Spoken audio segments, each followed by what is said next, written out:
Classification is a very interesting subject. This allows us to organize the natural world into a way we understand it. Like animals with their groups, like primates and elephants, and carnivores, like the cats and dogs, or the periodic table, or even the way we can organize art into modern, fine, and pointillism. The first mention of classification came from the ancient Greeks. Archimedes, the first great Greek scientist, defined his form of animal classification very differently to the one that we use today.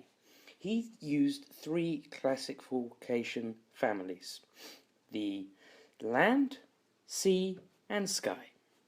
Everything that lived in the land was more closely related to everything that lived in the water. Everything that lived in the water was more closely related to each other than everything that lived in the land. And the sky was more closely related to everything that lived in the sky than the water or the land.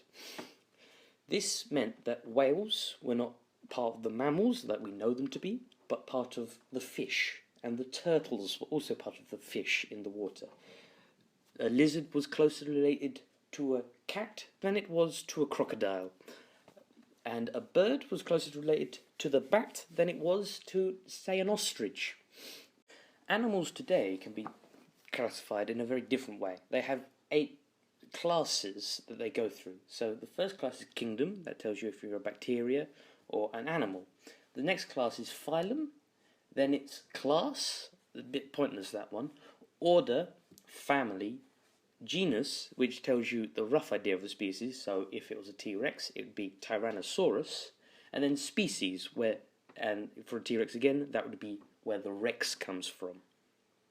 This is called the binomial system.